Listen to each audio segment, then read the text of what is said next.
اب چوتھے امام کو زین العابدین کہا گیا، سید الساجدین کہا گیا۔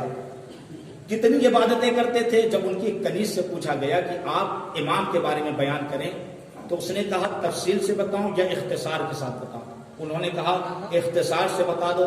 تو کہا اختصار سے سننا چاہتے ہو تو یہ بات دھیان میں رکھو کہ میں نے اتنے برس تک امام کی خدمت کی ہے، میں نے کبھی دن میں ان کے لیے کھانا پیش نہیں کیا اور کبھی رات میں ان کے لیے بستر نہیں لگایا ہے۔ یہ امام کی عبادت کا مرحلہ ہے۔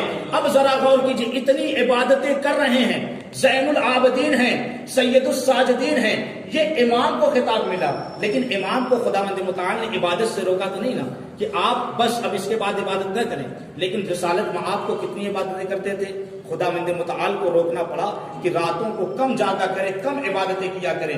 اب یہاں پر سوال یہ پیدا ہوتا ہے کہ جب رسالت میں آپ کو اللہ نے روکا ہے اور اللہ نے ان کو عبادت کرنے سے روکا ہے تو یعنی رسول کی عبادت کا مرحلہ اور اس کا درجہ کچھ اور ہے۔ امام زین العابدین علیہ السلام اس عبادت کے مرحلے تک نہیں پہنچے۔ بڑی توجہ کا طالب ہوں۔ تو اب عقل کیا کہتی ہے؟ ہماری ناقص عقل کیا کہتی ہے؟ یہ خطاب تو رسالت میں آپ کو ملنا چاہیے، سید الساجدین ان کو کہنا چاہیے، زین العابدین ان کو کہنا چاہیے، لیکن خداوند متعال نے ان کو نہیں کہا، بلکہ یہ خطاب ہوا امام زین العابدین علیہ السلام کے لیے۔ آخر اس کی وجہ کیا ہے؟ تو بسا اوقات کبھی کبھی کسی استاد کی قابلیت کو اور اس کے مرتبے کو اور اس کے معیار کو پہچاننا ہوتا ہے تو شاگردوں کو دیکھا جاتا ہے، شاگردوں کی صلاحیتوں کو دیکھا جاتا ہے۔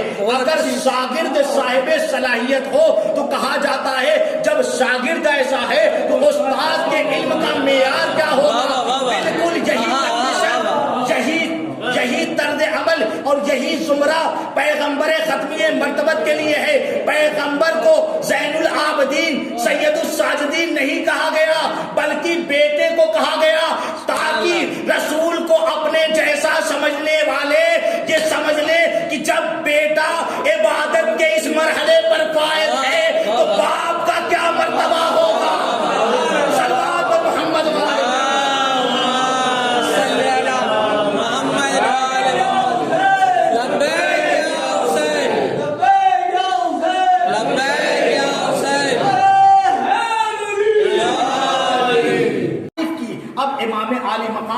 پانچویں امام سے کہا اے بیٹا محمد باقر ذرا میرے جد کا وہ صحیفہ تو لے کر آؤ۔